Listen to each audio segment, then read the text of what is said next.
Have you ever had a double or a look-alike? In the era of social media, having someone that looks like you could just be a fun coincidence, but lore would have us believe otherwise. In the mythology of these twin strangers, tragedy could befall you if someone sees your double. Worse yet, seeing your own would mark your certain impending death. While the threat of being replaced by such an entity appears to be nothing more than a movie trope, should we all still fear the horrible possibilities of doppelgangers?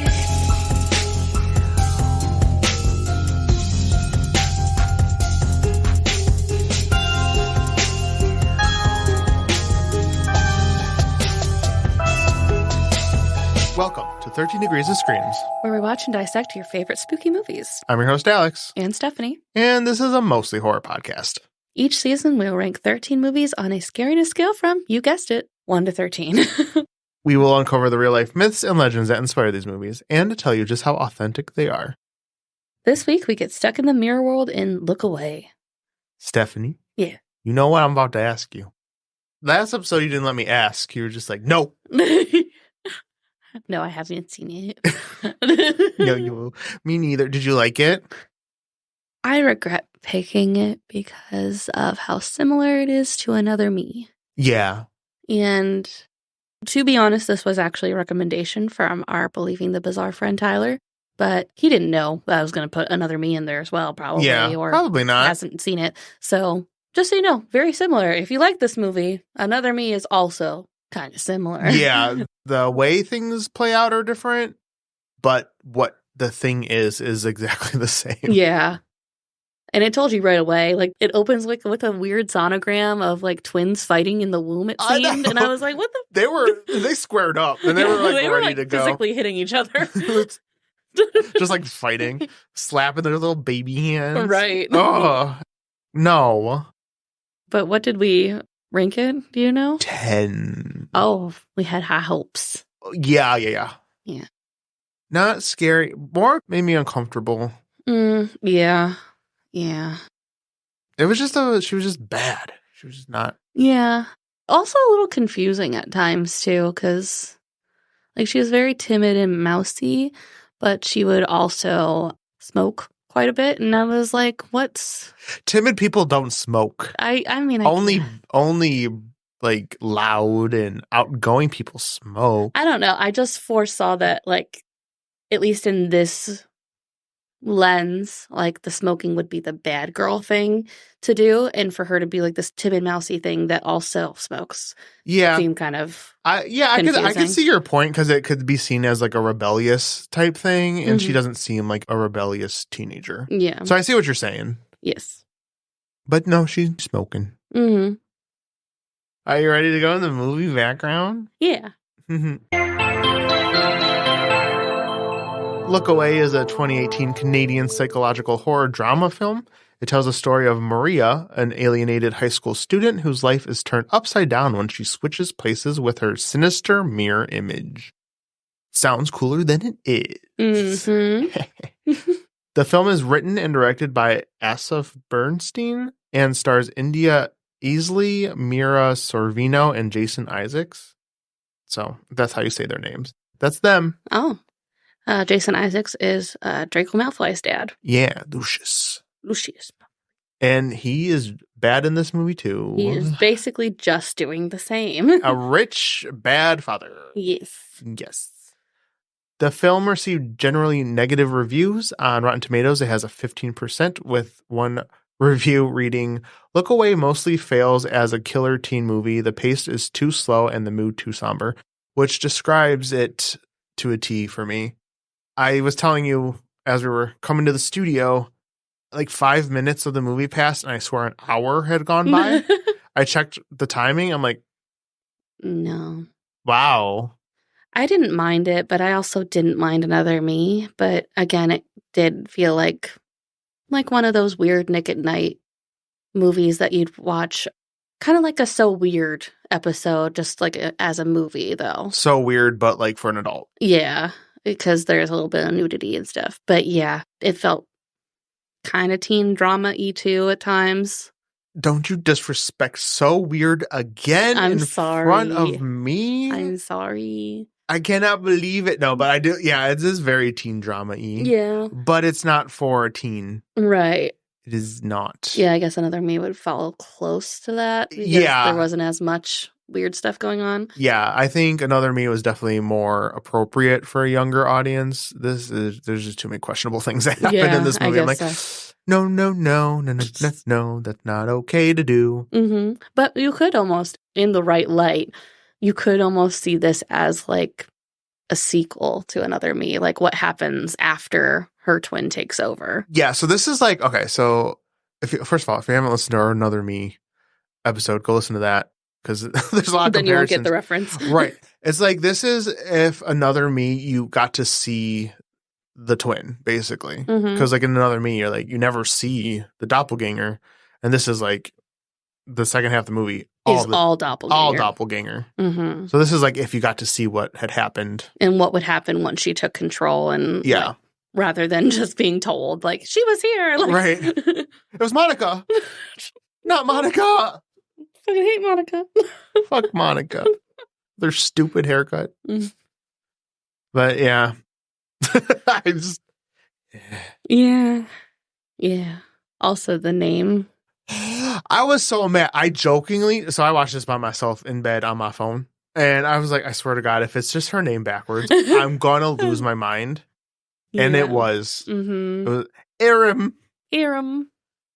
Her name's Maria, by the way, if you can't figure out what that would be backwards. But yeah, I was like, you're telling me her parents actually named her Aram? No. She just named herself that. Mm-hmm. Stupid. Yeah. I mean, I get it, but no. And like, Maria doesn't even. Okay, we should probably get in the plot first. We'll point out all the problems. We are getting ahead of ourselves here. But you like to hear about the plot. No. Oh, sorry. Well, it's going to happen. I don't, but let's do it anyway. Yeah, you can just tell us everything that's wrong. Okay. That's the whole point. Yeah. Maria Brennan is a timid 17-year-old high school student who is often outcasted by her peers and bullied by her classmate Mark. Her only friend is Lily, but she often overlooks her to spend time with other friends and doesn't stand up for her when she's bullied. And also, FYI, Maria has a secret crush on her boyfriend, Sean. Okay, first of all, here we go. Lily sucks as a friend. And second, this secret crush is not a secret. Nah. And also, it is mutual. They both very clearly are into each other. And it looks like Sean doesn't even like Lily. Right. Which fair. Yeah. But it's not a secret. Yeah. Which is like, why are you with Lily then if you clearly care about Maria before anything happens and transcends in this movie? I don't know. I don't know. Yeah. Problematic. Yes. At home, Maria's relationship with her parents is not much better. Her distant father is having an affair and puts appearance above all else as he is a plastic surgeon, while her mother suffers with night terrors and depression. So, yeah. It's going so great. Yeah, so great. The father sucks. I feel bad for the mom. But also, she seems to be suffering, but... Yeah, but also, like, come on. Yeah. One night, Maria discovers a sonogram of twins in her room, and it's like the most random thing, like in her mirror. It's shoved in her mirror, like very clearly sticking out. Mm-hmm. You never noticed that once ever in your whole entire life, ever? And again, like her mirror self can't come out at this point. Why? Or at least that we know of, like she hasn't been able to come out until later on in this movie. Mm-hmm. So are you telling me her mom was like, here's her secret twin that we're never going to tell her about. Let's just hide it in a mirror in her room. Like, yeah, we don't know how it got there. Yeah. And she just found it. Mm-hmm. It's like, oh, what is this? And then, is this the catalyst to make Aram show up? I guess. Like you had to know about the twin before? I feel like Aram somehow left it for her, which doesn't seem possible. But no, he's in the mirror. Yes. In the bathroom, her reflection begins to move on its own, causing her to flee the room terrified. The next morning, she attempts to bring it up to her parents, like the sonogram and this whole weird experience with the mirror, I'm guessing, but is ultimately dismissed when her father notices she looks tired and tells her to put on makeup before leaving the house. Oh my God. This is the equivalent of being like, you look tired. Yeah. You look sleepy. Or you should smile more, is what I should say. Yeah, very much. This guy. I hate him. Ugh. That evening, Maria's reflection calls out to her. Going by the name Aram, she offers to switch places with her to take her sadness away. Aram is clearly more assertive and confident in herself. When Maria asks who she is, she vaguely says that she's always been with her. And I'm like, why can't you just confirm that you're her twin? We already know. Yeah. We already know. We saw the picture. What's the secret? Okay, so like Aram, you saw her do this because it was in the mirror. Mm-hmm. So you would have saw this happen because you're also doing the same thing. And Maria's like, yeah, this is fine. Yeah. Like, I mean, she's afraid at first, but like, we're just going to be like, cool. Sure. I talk to my reflection all the time. Honestly, though, when I was a lot younger, I did like to look in the mirror a lot. You liked to look in the mirror? Yeah. Like, so my house had the folding cabinets and stuff in the bathroom where like the mirrors could like fold in. So I would like fold in and like reverse my image and look and stuff.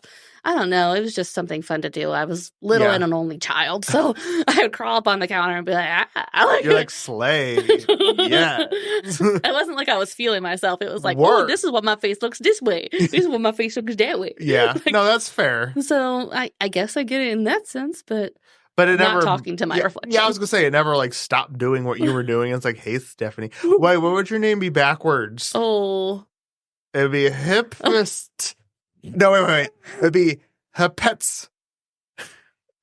If you just do Steph. Anahephany? Anahephstuff. Anahestis. Anahestis. Yes. Yes, I think we've cracked it. Noses and stuffs. Makes sense, yes. Like it. That would be your evil twin. Mm-hmm. Or the good twin. Maybe you're the evil one. Already. There is a possibility. After a father-daughter date, Maria's dad offers to give her a birthday present early and tells her to come to his office the next day to pick it up. At the office, which I was like, this man, the audacity of this man, Maria realizes that her dad is having an affair with one of his patients, and when she talks about receiving her gift, her father sits her down for a consult and explains that he will eventually perform cosmetic surgery on her face to correct her flaws. And I thought this was kind of like a backward psychology of like, get you to admit that you like the way you look or something like that, rather than saying like, I'm just going to completely correct your face. You look like shit. Like, and you'll just say, yeah, right? Right. No. I thought she would be like, well, no, I like the way I look or something. And he would be like, yeah, exactly. You're supposed to. Like, yeah, no, but he's like, no, he's serious. You ugly bitch. Mm-hmm. Like, I'm going to fix your whole face. It's a fucking mess. It's a train wreck. Ugly. No. And she's not ugly. No, she's a very pretty girl. And I'm just like, wow, this is the worst person. All these people, honestly, there's not a likable character in this whole movie. Yeah. And Maria accepts, but is obviously distraught. At home, her mother expresses concern to her dad that something may be wrong with Maria. And he chalks it up to her being a screw-up, like, what is it wrong with her? Do you know what your husband just like wants to give me for my birthday? Like, maybe let's talk about that, mother. Yeah. That's fine. Like, they just don't communicate. And honestly, most of Maria's problems would just be solved if she actually said something. Mm-hmm. And I think that's her biggest character flaw. She just doesn't speak at all, really. Yeah, which can't 100% blame her. Considering the circumstances, but also, like, come. Yeah, but if, like, you just said anything. Like, literally anything. Right. Maybe something might change. Yeah. No, she's like, it's fine. Mm-hmm. She's very agreeable. Yeah. Maria vents to Aram, who justifies her feelings and comforts her. The next day, Lily takes Maria for ice skating lessons to prepare her for the upcoming winter prom on ice. But when she falls, Lily refuses to help her. Lily taunts her and reminds her that Sean is her boyfriend, then leaves her alone on the ice. Thanks, friend. Yeah. Great. At prom, Maria dances with Sean, but falls when they are approached by Lily. Her bully, Mark, offers to help her up, but when she takes his hand, he cruelly drags her around the ice while everyone looks on, which this looks painful. Being dragged apart? Yeah, like, it's against her side, like... It doesn't hurt that. It hurts. I guess it was embarrassing, more or less. Oh, yeah. Although I will say, dude, prom on ice, I would have loved that. Oh, I would have hated that. I feel like that's very uninclusive for people that can't skate. Oh, yeah, it is. But I love that. Mm-hmm. I'd be all about that. It makes me want to go ice skating now. Yeah, you'd just be doing Blades of Glory all through the ice. Hell yeah, I'd be like, watch me, bitch. Dancing Not in a king. leotard. Yeah. Everybody, look at me. Devastated, Maria goes to the bathroom mirror to find Aram. She encourages Maria to touch her hands and kiss her so she can switch places with her. Why we gotta be kissing? I know. I was like, what's the point? This is some weird, erotic. Mm-hmm. I'm like, no. Yeah. Don't like that. That same night, her mother had a nightmare about giving birth. What are the odds? Coincidence. Yes.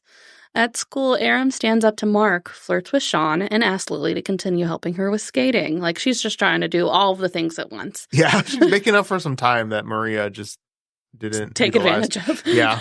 She arranges for Maria's mother to run into her father's mistress, forcing her to acknowledge the affair and their shattered marriage. Maria, trapped by the mirror, is appalled by Aram's behavior, but Aram points out that she's just doing everything Maria ever wanted to do or say and making everyone pay for their sin. That's right. For their sins. For their sins. For their sins. To doing sin. They're actively doing sin, and now I need to stop them from doing the sin. Yeah. I mean, she got a point. Mm-hmm. I mean, that had to be done, right? I guess. I mean, it's so far it's not honestly too bad. It's just kind of like, yeah, bitch, go off. Like, not yet. Yeah, I was like, girl boss, but right. But then it gets bad. Then it escalates fairly quickly. Yes. After the boys' hockey practice, Aram lures Mark into the locker room shower and breaks his knee. She also practices figure skating alone so that I love how he breaks his knee. Anyway, so then she. Sorry, this whole plot is so matter of fact, and they never see anything really to conclusion either. Like, we don't really see Mark after this point. We just assume he broke his knee. Like, I guess he's good. Like, yeah, he sees it's her that did it. Yeah. And she doesn't get in trouble. Mm-hmm. Like, I'm sure he probably said it was Maria. Yeah. No. Anyways, so she's practicing. Right. So I feel like a newscaster just kind of reading like statements rather than really what happened in the story. Mm-hmm. She also practices figure skating alone so that when Lily meets her for another lesson, she becomes intimidated by the way Aram is acting. When Aram starts to chase her on the ice, Lily falls into the pavement, fatally crushing her skull. I shouldn't be laughing, but she falls in, like, bops her head and, like, dead. Yeah, people die instantly, really, in this movie. They are very fragile people. I have an issue when it comes to the one. Okay. I think you'll know, but... Probably. But yeah, Lily's fucking dead. Mm-hmm.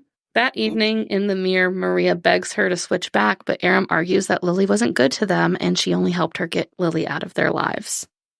Yeah, that's something. That's something a way to do it. Yeah. I mean, Lily sucked, but I don't think she had to die. Nah. We could just not hang out with her anymore. I think that would solve it. Yeah, I could just be like, we're not friends. Yeah. Aram begins living more wildly, cutting school, drinking, and smoking marijuana. After Lily's funeral, she seduces Sean, and they begin an intense sexual relationship. It didn't take much seducing. I mean, honestly, Sean was ready to go. Yeah. Even when Lily was alive. Yeah, that's true. They cut school to go to a motel to hook up when Sean receives a phone call informing him that the police want to speak with him and Maria. Sean wants to go to help Lily, but when Aram refuses, he becomes suspicious. When he goes to leave, Aram impulsively hits him over the head with a vodka bottle, killing him instantly. This bottle didn't even shatter. That was the thing that bothered me. Donk. It was just like a... And I was like, oh, the man's dead. Okay. I mean, some of those bottles are hard. I guess. But I figured it would shatter because, against a skull and to the point where it would kill him. I don't know. But yeah, he did. Like, these are the easiest... I don't know if it's just we're used to, like, people being superhuman in movies where they, like, take 20 shots to go down. Yeah. I mean, maybe it would be that easy just to hit someone over the head with a bottle and they're down for the count. I guess. We could test it. Want to get a bottle and hit me? No, thank you. Oh, okay. It's for science. Offering it's for science. No, I'm good. It's for the podcast. We just got to find out the truth. No, I think we'll leave that one. Okay. Aram then goes to the bathroom mirror to cry with Maria. At home, her mother has another dream about giving birth, and it's revealed to us that Maria originally had a twin sister. Wait a minute. What do you mean? No way. Aram is her twin? I didn't see that coming. Yes. but this surprised me, I guess. But their father killed her against her mother's will because she was physically deformed, and I thought she just didn't make it or something. And no, or this man literally killed another child. Well, not another child, but this man literally killed a baby. Yeah. No one's going to ask questions about how's your other infant doing? What other infant? Yeah, I don't even know. I think I checked out at this point. I was like, okay. Yeah, that's fine. It's not really exactly explained how the baby died, but they show they cut to an image in the snow, as if he just left her in the snow. That's fucked up. Yeah. Aram then leaves the motel to confront her father at his office. At first, she pretends to be drunk, but then strips down and demands that her father look at her. She asks him if she was deformed, if he would still love her. Confused by her behavior, he eventually says yes, and Aram slits his throat with a scalpel. Yay! As he lies dying, she cries and asks, "Why couldn't you love me?" I mean, that's a little sad. Yeah, it is. That's messed up. The blood scene wasn't that... The slicing of the throat, it came out like tendrils. Did you notice? No, the blood, I didn't the notice. blood didn't look good in this particular scene. Yeah. I don't know. It just came out stringy looking. Ew. It was strange. Sir, why is your blood stringy? Because he's evil. Evil people have stringy blood. Duh. Yeah. My bad. I should have known better. Yeah, don't cut yourself. You'll lose all that string. Not just string. Afterwards, Aram realizes that she can no longer see Maria when she looks into a mirror. Frightened and alone, Aram returns home and crawls into the bed next to her mother. A series of mirrored burst shots depicts Maria and Aram on the bed together with their mother, implying that Maria and Aram merged into one. I did not get that. I did not get that either. It's just one on one side, one on the other, one on the other. I thought Maria was kind of still stuck in the mirror world, but now they couldn't get her out kind of thing for some reason or other. And it ends with the mom having both of them around her arms. I'm like, what the fuck? Yeah. What the heck? Yeah, it didn't make sense. Ma'am, your husband / potentially ex-husband is dead. Mm-hmm. Your daughter's evil twin did it. And they're both one now. So good luck handling that. And the end. I think the main conclusion we're supposed to get from that is now, Aram's stuck to deal with the consequences of everything she's done. I guess maybe she was hoping to just return and let Maria take the fall. Yeah. Well, which would also be messed up. I mean, if they merge into one, then Maria's definitely still taking accountability. Too. I'd be like, what the? You know what? Put me back in the mirror. Right. Whatever. Because I wonder, what do you think real Maria's doing? Well, when they're not, when Aram is away from mirrored objects. Yeah. I don't know. She's just what the fuck? I assume she's always there because that's what Aram says. We're always together. So even if she did go to jail, Maria would still be in jail, but in the mirror world. That begs to ask the question, do reflections in glass or water or on a metallic surface, is that if I'm drinking a glass of water and I had switched places with my evil self and I look down to take a sip and I see myself and I'm hey bitch, get me out of here. You know what I'm saying? Well, she did hold up her phone when Lily died to see how Maria would react, and she saw Maria in there crying. Yeah. So that's okay. So whatever mirrored surface, yeah. So then, yeah, in that case, hey bitch, get me out of this. Yeah, get me out. Excuse me, I'm just trying to enjoy a glass of water, and the person I trapped in there is looking at me, judging me. You gonna let me out or what? Yeah. Because I'm looking at my phone right now for notes. Mm-hmm. Granted, I can't really. I could see myself a little bit. So there are reflective surfaces all the time, everywhere. So they could be together. I guess so. Right? Doesn't matter. This shit don't make sense. Don't think too hard. It'll just hurt your head. No, yeah, definitely. You'll be like Lily. Actual Lily and Sean both got bopped on the head. Yeah. Would you like to hear a little about mirror lore? Yeah. So there's actually a Greek myth about reflections and narcissism that I think relate well to the mirror lore thing.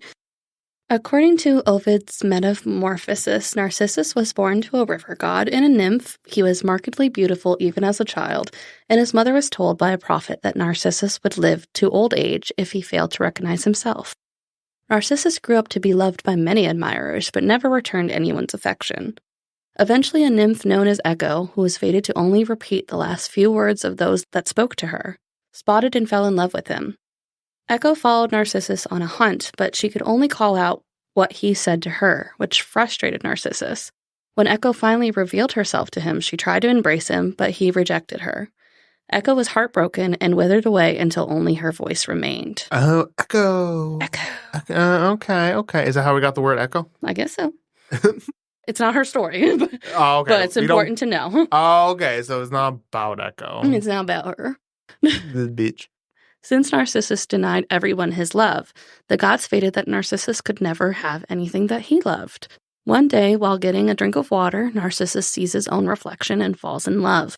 But since it was merely his reflection, he could not actually touch or be with himself. Therefore, the love was unrequited, as the gods designed. However, the geographer Pausanias, is another Greek person that interpreted mythology, rationalized that the myth stated that Narcissus had a twin sister who he loved dearly and did everything with, but she eventually died. He missed her so much that he would go to the river to see his reflection. Although he recognized it as himself, it still allowed him to see the image of the one he loved. This version ties better with our twin connections, but seems unlikely since this version changes the whole concept of the character and moral of the story. But either way, both stories end with him dying and leaving only the Narcissus flower behind. Oh, sad. Sad. It's okay. When I look in the mirror, I fall in love too. I'm like, yes. Love that. Yeah. I get it. Yeah, I got you. Modern day Narcissus. Right here, baby. You're like, I can't wait to get home to the mirror. Yeah. I'm gonna tell myself all about my day. I recorded with Stephanie. It's Slade.